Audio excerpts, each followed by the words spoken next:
दरम्यान अंजली दमानिया उद्या मुख्यमंत्र्यांना पुरावे पाठवणार आहेत। धनंजय मुंडेंच्या राजीनाम्याची त्या मागणी करणार आहेत। कराड संदर्भातील पुरावे दमानिया देणार आहेत मुख्यमंत्री देवेंद्र फडणवीस यांना। अंजली दमानिया नामदेव शास्त्रींची सुद्धा शुक्रवारी भेट घेणार आहेत असं कळतंय। वाल्मिक कराड गीते याला मुंडेंनी मोठं केल्याचा दमानियांनी आरोप केलेला आहे।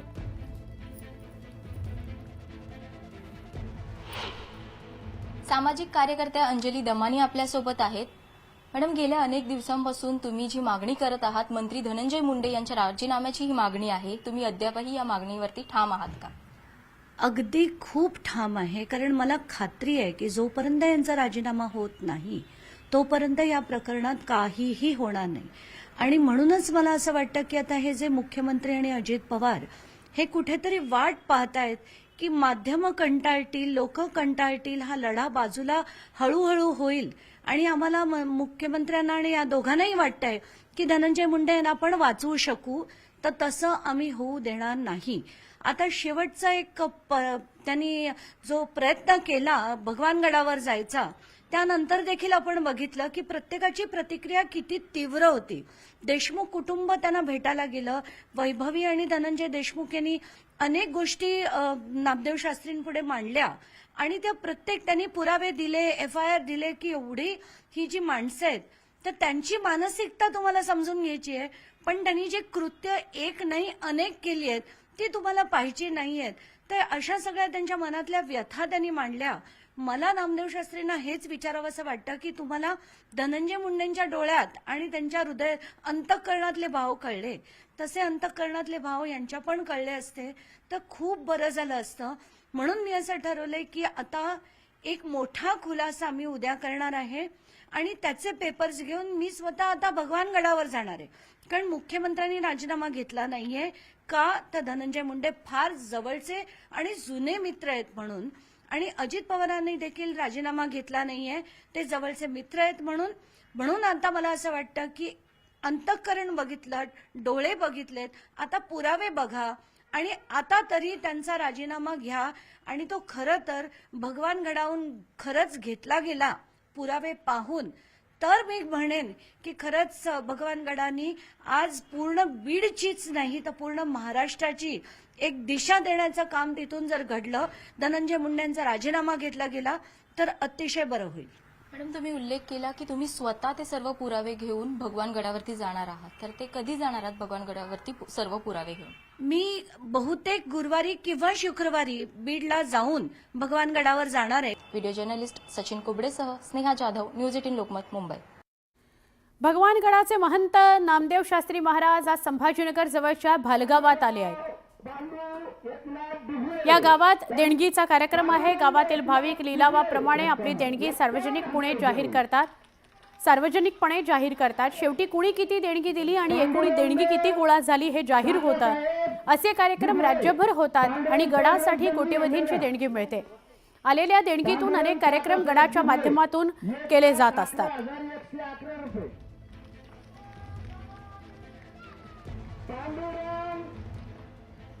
भगवानगडासाठी देणगीचा कार्यक्रम आहे। स्वतः नामदेव शास्त्री या कार्यक्रमाला उपस्थित आहेत। प्रत्येक जण या कार्यक्रमामध्ये आपापल्या कुवतीनुसार देणगी देत असतो। संभाजीनगरच्या भालगावात हा कार्यक्रम होतो आहे। ही देणगी गोळा केली जाते, ती किती झाली हे सगळ्यांसमोर उघड केलं जातं, ती रक्कम किती झाली ते, आणि मग भगवानगडावर येणाऱ्या सगळ्या भाविकांकरता त्याचा विनियोग केला जातो। असे कार्यक्रम वेगवेगळ्या जिल्ह्यात वेगवेगळ्या गावात होत असतात। जिथे शक्य असतं तिथे नामदेव शास्त्री जात असतात असं कळतंय। आत्ता छत्रपती संभाजीनगरच्या भालगावामध्ये ते आहेत। आमचे प्रतिनिधी सिद्धार्थ गोदाम यांच्याशी बोलूया। सिद्धार्थ, काय माहिती या कार्यक्रमासंदर्भात? भगवानगडाचे महंत शास्त्री बुवा या ठिकाणी आलेले आहेत भालगावात, आणि या ठिकाणी देणगी आकड्याचा कार्यक्रम सुरू आहे। सहसा महाराष्ट्राला हा माहीत नसावा, मात्र भगवानगडाच्या विकासासाठी देणगी देणे किंवा आकडा देणे हा कार्यक्रम अनेक गावांमध्ये गेले अनेक वर्ष चालत आलेला आहे। भालगावाची निवड झालेली आहे आणि आपण बघतोय भालगावात सगळे ग्रामस्थ या ठिकाणी जमलेले आहेत. महंत शास्त्री बुवा या ठिकाणी आहेत आणि त्यांनी आवाहन केल्यानंतर हा आकड्याचा कार्यक्रम सुरू होतो आणि गावकरी चढ्या भावाने या ठिकाणी आपली देणगी जाहीर करत असतात. 1 लाख, 1.5 लाख, 2 लाख अशा पद्धतीची या ठिकाणी घोषणा केली जाते आणि एकंदरीत सर्व देणग्या संपल्यानंतर एक आकडा जाहीर केला जातो. कोट्यावधी रुपये ग्रामीण भागातून ग्रामस्थ भाविक भगवानगडासाठी देत असतात. आता भगवानगडावर ज्ञानेश्वर महाराजांचं भव्य मंदिर उभं राहिलं जातंय. त्या ठिकाणच्या मंदिराच्या बांधकामासाठी हा आकडा देणगीचा कार्यक्रम सध्या पालगावात सुरू आहे आणि जवळपास 1 कोटी ते 1.5 कोटी पर्यंतची देणगी या गावातून निघू शकते. तो कार्यक्रम सध्या सुरू आहे.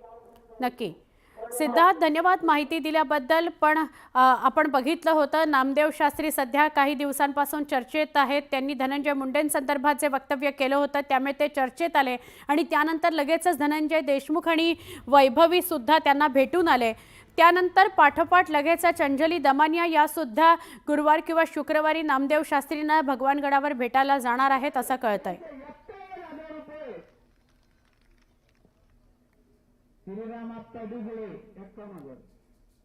एक महत्त्वाची बातमी, राज्यभरातील कंत्राटदारांची बिलं द्यायला राज्य सरकारकडे पैसेच नाही आहेत.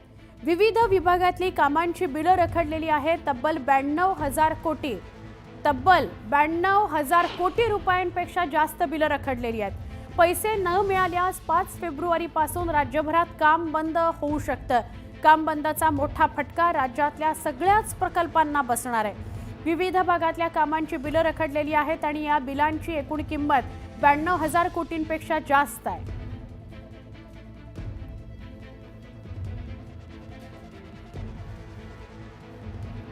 ठाकरे गटाचं मुखपत्र असलेल्या सामनामधून अर्थसंकल्पावर टीकेची झोड उठवण्यात आली आहे. अर्थमंत्री निर्मला सीतारमण यांचा खडूस असा उल्लेख अग्रलेखात करण्यात आलाय.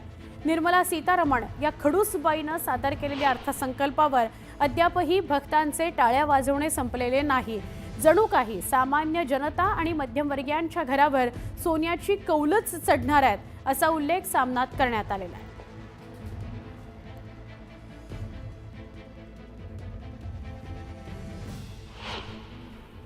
आता खडूस नाही आहेत काय त्या कशा प्रकारे बोलतात, त्या कशा प्रकारे एखाद्या चुकीच्या गोष्टीचं हा बघा अग्रलेखामध्ये त्या बाईनं खडूस म्हटलं त्यामागचं तुम्ही संपूर्ण अग्रलेख वाचा.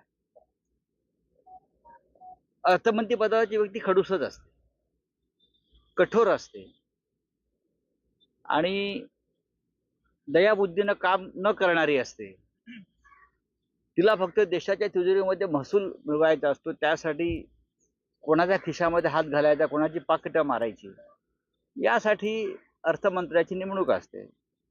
प्रधानमंत्र्यांना ज्या गोष्टीचा वाईटपणा घ्यायचा नसतो ते अर्थमंत्र्याच्या माध्यमातून घेत असतात.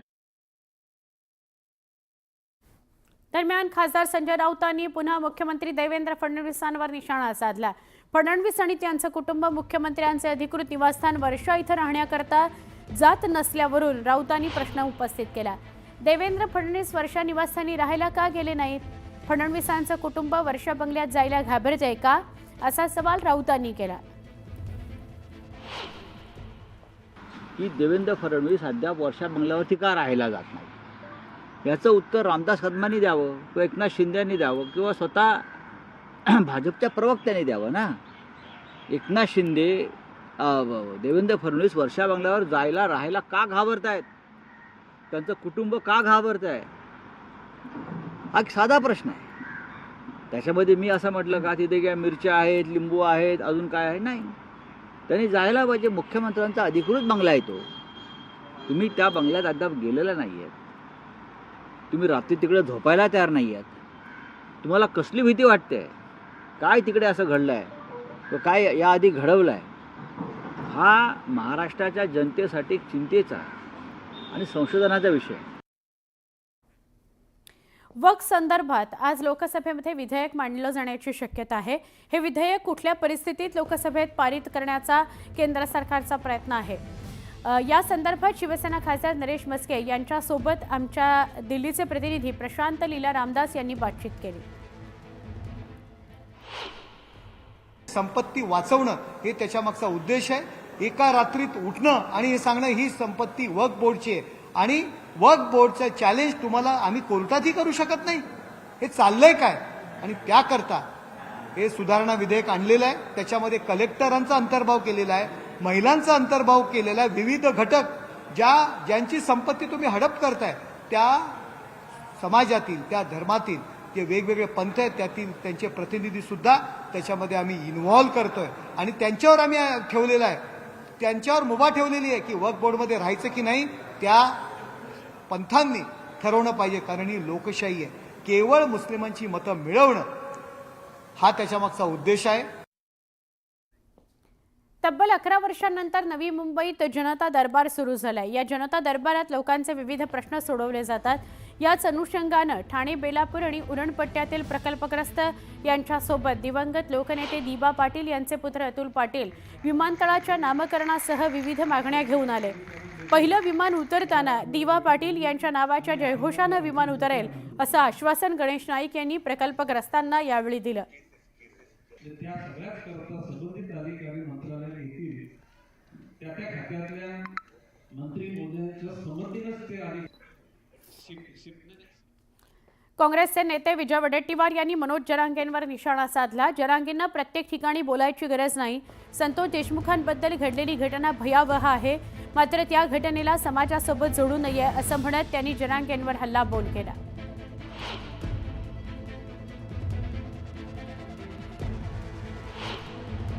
काल देशमुखांच्या संदर्भात खरं तर जरांगे पाटीलला प्रत्येक गोष्टीमध्ये कुदायची गरज नाही, पण प्रत्येक ठिकाणी जरांगे येतात. हे विषय वेगळा होता, त्यांनी त्याला तसं स्वरूप देण्याचा प्रयत्न केला. कोणीही असू देत, सुरेश धस जसा एकदम स्ट्रेट फॉरवर्ड बोलत आहे, पण त्यानंतर त्यांची भूमिका ही जरा बॅलन्सच होती. मी त्याचं समर्थन करतो असं नाही, परंतु एकदम कुठलीही गोष्ट त्याला समाजावर नेणं, ना देशमुखांनी नेऊ नये ना वाल्मिकच्या पाठीराख्यांनी नेऊ नये. हे न्याय मागायचं असेल तर हे न्याय, जी घटना घडली इतकी भयावह आहे त्या देशमुखाच्या संदर्भात, त्याचं समर्थन करणारा हा माणूस नालायकच असतो. पुण्यामध्ये पोलीस मुख्यालयाजवळ कर्मचाऱ्यांना राहण्यासाठी राजगड आणि शिवनेरी या 2 22 मजली इमारती उभारण्यात आल्यात. पोलिसांचं राहणीमान उंचावण्याकरता अत्यंत उच्च दर्जाच्या या इमारती बांधण्यात आल्यात. पण आता या इमारतीचं सार्वजनिक वीज बिल कुणी भरायचं यावरून वाद निर्माण झाला आहे. पुणे पोलीस आयुक्तालयानं हे वीज बिल न भरल्यानं महावितरणनं या इमारतींचा वीज पुरवठा खंडित केलाय. त्यामुळे पाणी पुरवठ्याच्या मोटार आणि लिफ्ट बंद पडल्यानं पोलीस कर्मचारी आणि त्यांचे कुटुंबीय हैराण झालेत. तब्बल 22 लाख रुपये वीज बिल थकीत असल्यानं महावितरणनं ही कारवाई केली आहे. या संदर्भात पालकमंत्री अजित पवार यांच्याकडे पोलीस कुटुंबियांनी व्यथा मांडली असून तातडीनं यातून मार्ग काढावा अशी मागणी करण्यात आली आहे. लाईटीचं बिल हे शासन मार्फत भरलं जातं, पण ते काय अद्याप भरलं गेलं नाही. त्याच्यामुळे त्यांनी आम्हाला ते 15 दिवसाची मुदत देतात, 15 दिवसाची सांत्वना देतात, मुदत देतात आणि नंतरून परत लाईट कट होते. हा प्रॉब्लेम असा जो आम्हाला 6-7 महिने झाले फेस करावा लागतोय. पाण्याचा खूप दिवसापासून प्रॉब्लेम चालू आहे, लाईटीचा पण प्रॉब्लेम चालू आहे, लिफ्टचं येणं जाणं. लहान मुलांना म्हणजे कसं पाहणार नाही का, लहान मुलं पाणी नाही. पाण्याचा प्रॉब्लेम एक 5-6 महिने झालं चालूच आहे हा प्रॉब्लेम. याचं काही कारण समोर आले काही? कारण लाईट नसल्यामुळे होतं तसं नाही. लाईट नसल्यामुळं पाणी पण वर चढणं अवघड होतं. याची कंप्लेंट वगैरे केली आहे? कंप्लेंट वगैरे केलेली आहे ना, पण काहीच म्हणजे तात्पुरतं येतं पाणी परत आहे ते चालूच राहतं पाण्याचं प्रॉब्लेम. शासनाकडनं एवढंच अपेक्षा आहे की फक्त लाईट आणि पाणी व्यवस्थित आम्हाला द्यावं. बाकी आमची अपेक्षा काही नाही. कधीपासून नाही आणि पाणी पाणी गेल्या वेळेस पण असंच झाले आणि आता पण असंच झालंय पाण्याचं.